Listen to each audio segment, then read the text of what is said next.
Hi, good morning everyone. Today I am going to explain MS Excel. Okay, ನಾವು ಇವತ್ತು MS Excel ಅಲ್ಲಿ ಮುಂಚೆ ಎಲ್ಲ ಸೆಲ್ ರೇಂಜ್ ಕ್ಯಾಲ್ಕುಲೇಷನು ಮತ್ತು ಸಿಂಪಲ್ ಇಂಟ್ರೆಸ್ಟು ಇವನ್ನೆಲ್ಲ ನೋಡಿದ್ದೀವಿ. ಇವತ್ತಿನ ಯಾವ ಕ್ಯಾಲ್ಕುಲೇಷನ್ ಮಾಡೋಣ ಅಂತ ಹೇಳಿದ್ರೆ ಇವತ್ತು ನೆಟ್ ಬಿಲ್ ಅಂತ ಹೇಳ್ಬಿಟ್ಟು ಒಂದು ಕ್ಯಾಲ್ಕುಲೇಷನ್ ಬರುತ್ತೆ, ನೆಟ್ ಬಿಲ್ ಅಪ್ಲಿಕೇಶನ್ ಅಂತ ಹೇಳ್ಬಿಟ್ಟು. ನೆಟ್ ಬಿಲ್ ಅಪ್ಲಿಕೇಶನ್ ಅಂತ ಹೇಳಿದ್ರೆ ಏನು?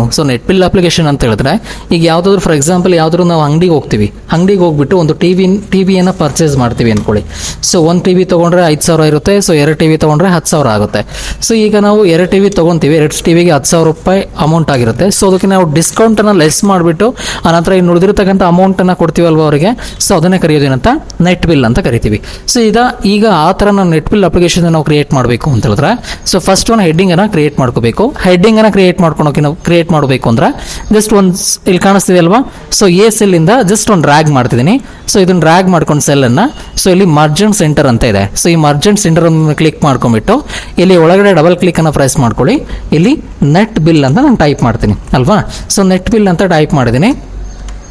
One case net bill. Net bill ಅಂತ ಟೈಪ್ ಮಾಡಿದ್ದೀನಿ. ನೆಟ್ ಬಿಲ್ ಅಂತ ಟೈಪ್ ಮಾಡಿಬಿಟ್ಟು ನಾನು ಡಿಸೈನ್ ಮಾಡಬೇಕು ಅಂದರೆ ನಾನು ಸೆಲೆಕ್ಟ್ ಒಂದು ಕಲರ್ ಮತ್ತು ಹೊರಗಡೆ ಫ್ರೆಸ್ ಮಾಡಿ ಮತ್ತೆ ಒಳಗಡೆ ಫ್ರೆಸ್ ಮಾಡಿಕೊಂಡು ಜಸ್ಟ್ ಒಂದು ಬ್ಯಾಕ್ಗ್ರೌಂಡ್ ಕಲರ್ ಕೂಡ ಅಪ್ಲೈ ಮಾಡಿದ್ದೀನಿ. ಇದಾದ ನಂತರನೇ ಜಸ್ಟ್ ಫೀಲ್ಡ್ಸ್ ನೇಮ್ಗಳನ್ನು ಎಂಟ್ರಿ ಮಾಡಬೇಕು ಅಂದರೆ ಫೀಲ್ಡ್ಸ್ ನೇಮ್ ಬಂದುಬಿಟ್ಟು first one SL number, then tab, next SL number ಆದಮೇಲೆ next P name means product name ಅಂತ ಹೇಳ್ಬಿಟ್ಟದು. P name, product name. ಒಂದು second, product name, then tab, next product ಆದಮೇಲೆ number of product. Number of product ಆದಮೇಲೆ price, ಈ ಕಡೆ ಹಾಕ್ಕೊಳ್ಳಿ number of product, ಈ ಕಡೆ ಪ್ರೈಸ್ ಹಾಕ್ಕೊಳ್ಳಿ, PR price. Next number of product ಆದಮೇಲೆ ಟೋಟಲ್ ಅಮೌಂಟ್, ಟೋಟಲ್ AMT ಅಂತ ಕೊಟ್ಟಿದ್ದೀನಿ ಅಮೌಂಟ್. ದೆನ್ ಟೋಟಲ್ ಅಮೌಂಟ್ ಆದಮೇಲೆ ನೆಕ್ಸ್ಟ್ ಬರ್ತಕ್ಕಂಥದ್ದು ಡಿಸ್ಕೌಂಟ್, DIC ಅಂತ ಕೊಟ್ಟಿದ್ದೀನಿ discount. Then last one net bill. ಇಷ್ಟು ಕೂಡ ಫೀಲ್ಡ್ಸ್ ನೇಮ್ ನಮಗೆ ಅಪ್ಲೈ ಆಗುತ್ತೆ. ಈ ಫೀಲ್ಡ್ಸ್ ನೇಮನ್ನು ಸೆಲೆಕ್ಟ್ ಮಾಡಿದ್ದೀನಿ. ಜಸ್ಟ್ ಒಂದು ಕಲರನ್ನು ಅಪ್ಲೈ ಮಾಡ್ತೀನಿ ಇದಕ್ಕೆ. ಜಸ್ಟ್ ಇದಕ್ಕೊಂದು ರೆಡ್ ಕಲರನ್ನು ಅಪ್ಲೈ ಮಾಡಿದ್ದೀನಿ. ಫೀಲ್ಡ್ಸ್ ನೇಮ್ ಆದಮೇಲೆ ನೆಕ್ಸ್ಟ್ ಇವಾಗ ನಾವೇನು ಮಾಡ್ಕೋಬೇಕು ಅಂದರೆ ಕ್ಯಾಲ್ಕುಲೇಷನ್ ಸ್ಟಾರ್ಟ್ ಮಾಡ್ಕೊಂಡು ಹೋಗಬೇಕು. ಫಸ್ಟ್ ಒಂದು ಕ್ಯಾಲ್ಕುಲೇಷನ್ ಸ್ಟಾರ್ಟ್ ಮಾಡಬೇಕಿನ್ನ ಮುಂಚೆ ಫಸ್ಟು ಸೀರಿಯಲ್ ನಂಬರ್ ಒಂದು ನಂಬರ್ ಕೊಟ್ಟಿದ್ದೀನಿ. ಪ್ರಾಡಕ್ಟ್ ನೇಮ್ ಬಂದುಬಿಟ್ಟು TV. TV ಪರ್ಚೇಸ್ ಮಾಡ್ತೀನಿ. ಪ್ರೈಸ್ ಬಂದುಬಿಟ್ಟು ಎಷ್ಟಿದೆ 5,000 ಇದೆ.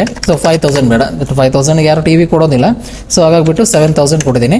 ಜನರಲಿ 7,000 ಕೊಟ್ಬಿಟ್ಟು ಆನಂತರ ನೆಕ್ಸ್ಟ್ ನಂಬರ್ ಆಫ್ ಪ್ರಾಡಕ್ಟ್ ಬಂದುಬಿಟ್ಟು ದೆನ್ 2 ಅಂತ ಕೊಟ್ಟಿದ್ದೀನಿ.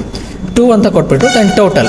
ಟೋಟಲ್ ಮಾಡಬೇಕಲ್ವ ಇವಾಗ ನಾವು ಟೋಟಲ್ ಮಾಡಬೇಕು ಅಂತ ಹೇಳಿದ್ರೆ ಈಗ ಟೋಟಲ್ ಮಾಡಿಗೆ ಕ್ಯಾಲ್ಕುಲೇಷನ್ ಬಂದುಬಿಟ್ಟು ನಾವು ಸೆಲ್ ರೇಂಜ್ ಕ್ಯಾಲ್ಕುಲೇಷನ್ ಮಾಡ್ತಾ ಇದ್ದೀನಿ. ಸೆಲ್ ರೇಂಜ್ ಕ್ಯಾಲ್ಕುಲೇಷನ್ ಬಂದುಬಿಟ್ಟು ಈಕ್ವಲ್ಸ್ ಸೆಲ್ ರೇಂಜ್ ಕ್ಯಾಲ್ಕುಲೇಷನ್ ಮುಂಚೆ ನಾವು ಜನರಲಿ ಕ್ಯಾಲ್ಕುಲೇಷನ್ ಕೂಡ ಮಾಡ್ಬೋದು. ಜನರಲಿ ಕ್ಯಾಲ್ಕುಲೇಷನ್ ಬಂದುಬಿಟ್ಟು ನಿಮಗೆ ಈಕ್ವಲ್ಸ್ 7,000 ಇಂಟು 2 ಹಾಕ್ಬಿಟ್ಟು ಎಂಟರ್ ಬಟನ್ ಪ್ರೆಸ್ ಮಾಡಿದ್ರೆ 40,000 ಬರುತ್ತೆ. ಇದನ್ನು ನಾವು ಸೆಲ್ ರೇಂಜ್ ಕ್ಯಾಲ್ಕುಲೇಷನ್ ಮಾಡಬೇಕು ಅಂತ ಹೇಳಿದ್ರೆ ಈಕ್ವಲ್ಸ್ D3.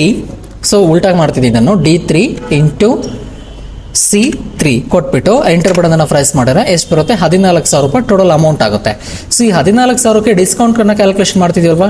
ಡಿಸ್ಕೌಂಟನ್ನು ಕೊಡಬೇಕು ಅಂತ ಹೇಳಿದ್ರೆ ಡಿಸ್ಕೌಂಟ್ ಯಾವ ರೀತಿ ಕೊಡೋದು? ಈಕ್ವಲ್ಸ್ ಡಿಸ್ಕೌಂಟು ಅಷ್ಟೇ. ಡಿಸ್ಕೌಂಟ್ ಇವಾಗ ಯಾವುದು ಕೊಡಬೇಕು ನಾವು ಡಿಸ್ಕೌಂಟ್ ಅಂತ ಹೇಳಿದ್ರೆ ಈ ಸೆಲ್ಲಿಗೆ ಅಂದರೆ 40,000ಗೆ ನಾವೇನು ಮಾಡಬೇಕು? ಡಿಸ್ಕೌಂಟನ್ನು ಕೊಡಬೇಕಾಗುತ್ತೆ. Equals E3 into 5%. Percentage symbol ಹಾಕಬೇಕು. ಶಿಫ್ಟ್ ಟು 5 ಬಟನ್ ಪ್ರೆಸ್ ಮಾಡಿದ್ರೆ ಪರ್ಸೆಂಟೇಜ್ ಸಿಂಬಲ್ ಬರುತ್ತೆ. ಬಂದುಬಿಟ್ಟು ಆನಂತರ ಎಂಟರ್ ಬಟನ್ ಪ್ರೆಸ್ ಮಾಡಿದ್ರೆ ರಿಸಲ್ಟ್ ಕೂಡ ಅಪ್ಲೈ ಆಗ್ತಾ ಹೋಗುತ್ತೆ. ರಿಸಲ್ಟ್ ಅಪ್ಲೈ ಆದಮೇಲೆ ಈಗ ನಾವೇನು ಮಾಡಬೇಕು ಅಂದರೆ ಈಗ ಇನ್ನೊಂದ್ಸಲ ಹೇಳ್ಕೊಂಬರ್ತೀನಿ ನೋಡಿ. ಒಂದು TV ಪರ್ಚೇಸ್ ಮಾಡಿದ್ದೀವಿ.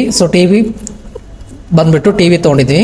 ನೆಕ್ಸ್ಟು ಒಂದು TVಗೆ ಎಷ್ಟು 7,000 ಇದೆ. ಅಂಥ TV ಎಷ್ಟು ಬೇಕು ನನಗೆ? 2 ಬೇಕಾಗಿದೆ.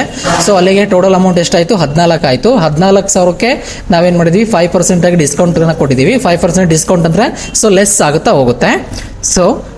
ಲೆಸ್ ಆದಮೇಲೆ ಏನಪ್ಪ ಅಂತ ಹೇಳಿದ್ರೆ ಇದಾದ ನಂತರನೇ ನೆಕ್ಸ್ಟ್ ಏನಪ್ಪ ಅಂತ ಹೇಳಿದ್ರೆ ಈಗ ನಾವು ಇದನ್ನು ಏನು ಮಾಡಬೇಕು? ನೆಟ್ ಬಿಲ್ ಲಾಸ್ಟಿಗೆ ನಾವು ಅಮೌಂಟ್ ಕೊಡೋದು ಎಷ್ಟು ಕೊಡ್ತೀವಿ? ಈಗ 14,000 ಕೊಡೋದಿಲ್ಲ. ಏನು ಮಾಡ್ತೀವಿ ಇವಾಗ? 14,000ದಲ್ಲಿ 700 ರೂಪಾಯಿನ ಲೆಸ್ ಮಾಡ್ಕೊತೀವಿ. 700 ರೂಪಾಯಿನ ಲೆಸ್ ಮಾಡಬೇಕು ಅಂದರೆ ಅದು ಕ್ಯಾಲ್ಕುಲೇಷನ್ ಮಾಡಬೇಕಾಗುತ್ತೆ. ಕ್ಯಾಲ್ಕುಲೇಷನ್ ಮಾಡಬೇಕು ಅಂದರೆ ಈಕ್ವಲ್ಸ್ ಈಗ ಯಾವುದರಿಂದ ಯಾವುದನ್ನು ಲೆಸ್ ಮಾಡಬೇಕು?